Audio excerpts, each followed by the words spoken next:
Good. Yep. You want to start us? Coach, what's the most disappointing about today and the way things unfolded for you guys? It's hard to put into words, Sal. Just all of it. That's a team we beat 44-7 or something like that a year ago. And they ran the ball on us. We didn't do a very good job fitting the run, playing blocks. We missed a lot of tackles. Couldn't move the ball consistently, run the ball against them.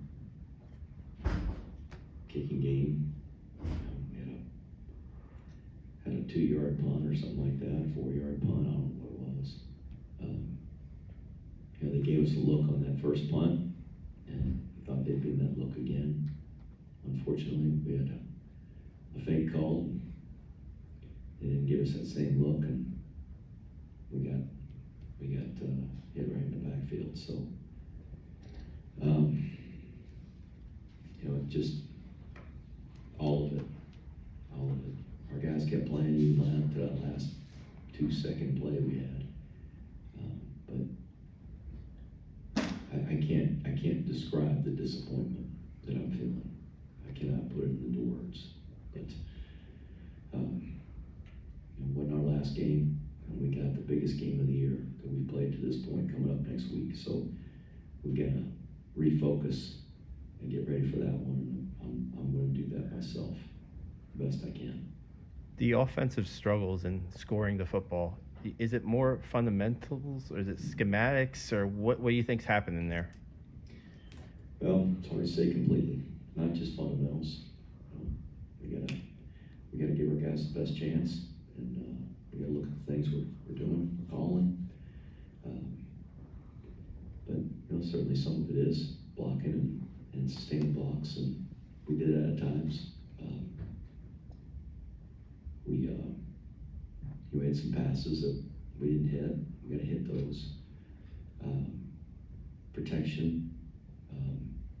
Sometimes where he's kind of having to move around a little bit. Or sometimes he would have pulled it down and run the ball rather than taking a shot. And we got to look at all of it. What we're calling, how we're blocking things schematically, the personnel that we got in on those particular plays, and just the execution of fundamentals. But that's coaching and it's playing, and we got to do a lot better. It's like I said, it is very difficult to put in words of disappointment and just pinpoint exactly what it was. But our struggles offensively have certainly been it's been very frustrating. Did you think it would take this long for the gun option offense to be grasped, or to see results from it? Or no, I didn't. And I thought at any point we would score 14 points in a matter of 3 games. If I could have predicted the future, I would have probably taken a pause. But certainly, it's things we can do. We can. We got to do it better. And it's the way we're teaching it, the way we call it, the way we're executing it. It's all going to be done better. So we got to figure that out. So obviously, still believe in the scheme and what you guys are doing on offense. Sure. Yeah. It's the plays will work, but we gotta give our guys the best chance by calling the game where there's some flow, and we keep our opponents on edge, and those are all things that we can control as coaches, coaching the fundamentals and getting the right people in the right positions. And then our guys execute, and I know they can. We've seen them do it. We moved the ball very effectively in the second half against Boston College. Moved the ball very effectively in the first half against Syracuse. Moved the ball against UTSA, who I think's got a good football team. And there's been evidence that it'll work, and I believe it will. But, you know, some of this, there's some investment, and what I need to make sure is that I don't panic, and that we continue to press forward and try to improve. But we are our kids the best.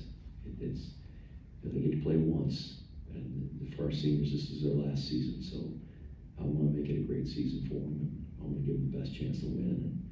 And so, unfortunately, just collectively, we didn't do a very good job of that today. One more. Any second guessing on the 4th and 2 play at the 7? Yes. Yes. Anything that you could have done differently there? Or? Run the ball. Certainly. But it's it's my fault. If it, they're hammering away in there, and we had run the ball some on 1st down and got 2 yards, and we needed 2. And there's a situation where they were backed in there, and so are they, expecting us to hammer the ball. And we thought we'd be able to slip it out there and toss it in the flat or hit the guy in the over route and run the ball, and none of which happened. But that was the reason behind the call. But that's just not who we are. And certainly there was some second guessing on that. Jeff, can I go? Yes. Hey, Coach. Sorry to go your way today. You too. Wanted to ask about the play at Champ Harris today. More or less bookends his day with a 43-yard deep ball and the 36-yard touchdown. What do you think plays like that do for his confidence and your trust in him moving forward? He's a very talented kid. I think he's got a good career ahead of him here. He made a good pass there on the first play of the game, and made a nice run there to score and give us a chance.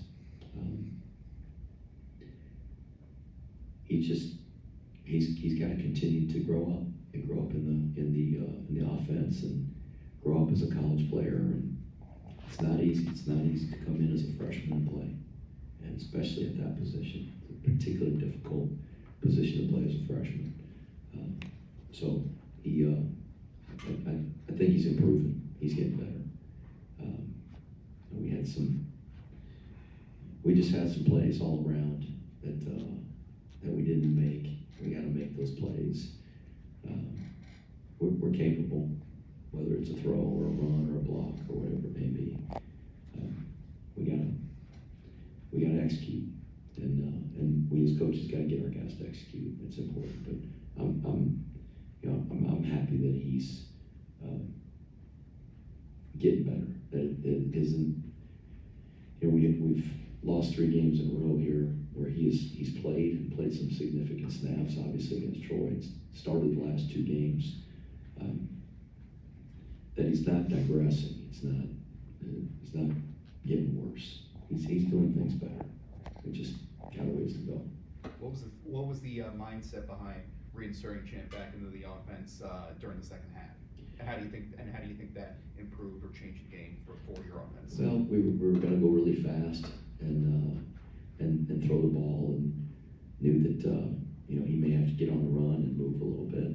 And obviously, we have Bryson, who he's been hurt all week, and I don't know that he was complaining that it was bothering him, but Champ's a little bit faster, a little more elusive, and he throws it well enough to be able to go in that situation. And so that was the reason we put him in there. And he obviously did some good things, but still, again, there's things he's got to improve at, and he'll continue to get better. Final one from me. Asked Austin Hill about the status of the defense, because 2 home games in a row, they have a tough first half, but then in the second half really start to bolster things down. Only allowed the 1 touchdown today, the 1 field goal against Troy. So what's preventing the defense from playing a full 60-minute effort right now in your eyes? I don't know. I wish I could answer that. We've tried to get him to do that. Like I said, they weren't set up in a very good position there after the failed fake punt. And I certainly wish that would have worked. I wish we wouldn't have turned it over there. Like I said, they didn't have to score. It's not a rule they got to score there, but it was a short field, and we gave up a big play that kind of set it up. But at that point in the game, is early in the second half. We had moved it very good on offense in the first half, and I'm looking for a spark, anything to keep a drive going, try to steal a possession, and unfortunately it didn't work, and put our defense in a bad situation with their backs to the wall. Appreciate your time and insight. Thank you. Coach, just one more. Bryson Daly, was he ready to go? Were you planning on using him, or was he like an emergency thing, or how was that today? We were going to make a game time decision whether he was going to be able to play or not. He's been steadily improving since he was injured, and he's starting to feel a lot better. Felt better in practice yesterday, and so the trainers were able to give him some medication to kind of ease the pain. We did that right before warm-ups. We went through warm-ups, and we had told him, we said, we're going to start champ. At some point, we're going to get you in the game. Excuse me, get you in the game. Sorry about that. And so he was ready. And we really wanted to monitor as he played how he was holding up. And he seemed to do pretty good. So he's a really competitive guy. And but you know, he has something. He's just different than Champ. He's different, and we're probably built right now for him to be our quarterback. Just the things we're doing, and obviously having different guys, you're going to call the game a little bit differently. But I was proud of him. I was proud of his effort. We had a couple plays. We were very fortunate when we fumbled the ball down there in 5 that they had 12 guys on the field, or we were going to lose that scoring opportunity. Like I said, it just frustration I feel. It's really difficult to express, but I'm disappointed in myself. I'm disappointed in just the program and the team in general, and the way we've played, and the way we played today, and losing that football game. We'll go to Charles on Zoom for one. Go ahead, Charles. Good afternoon, Coach. Charles Beavers with GoBlackKnights.com. From a defensive perspective, it's safe to say that the defensive backs were on plenty of tackles via the UMass rushing attack, whereby Hammonds had, I believe, 8 and DiDomenico 7. Is that an indicator or a concern that the D-line, the linebackers were being taken out of the game, along with missed tackles that you talked about earlier, especially trying to stop their running back, Lynch Adams, who had over 200 yards rushing? We looked like we had never seen a counter play before. I mean, they ran the counter play over and over and over again, and we could not stop it. And so they pulled the guard and tackle, and they ran the receiver across like speed sweep, handed off to the back on the counter play, and he's popping out in the secondary. And so certainly we got to play it better, fit better, recognize it, coach it better, and so that that's kind of what we saw, especially early on, and it was frustrating. A couple times they popped out of there, and then in the secondary we weren't fitting where we needed to be, and they just kind of ran through us, and we pride ourselves on trying to be a good run-stopping defense, being a good running football team, neither of which we did today. So we got some improvements to make. We're going to face a team next week that's really effective running the football, so we're going to have to do a lot better. And my follow-up and final question, turnovers have been an issue from game 1 of the season and today, obviously, which often a result of decision-making errors versus just physicality of the game. I know that it'd be hard to kind of address that issue right after today's game, but can you kind of put your finger on why this is an ongoing problem? You know, throwing the ball to the other team in a desperation throw is not, it's not a wise throw. And we've done that a couple of times, just toss the ball up.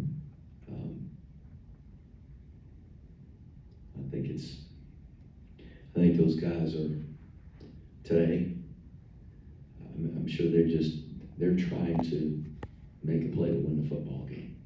And the way the last few weeks have gone, the way the day was going, you know, they're trying to make a play.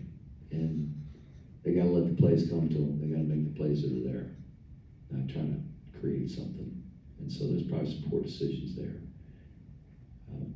Where I get most disappointed is when the ball gets knocked out, which it did today. And I don't know how we can coach it differently or put more emphasis on it than we do. We continue to do that. So it's my responsibility, and we got to get it corrected, and we're certainly going to try this week. Thanks, everyone.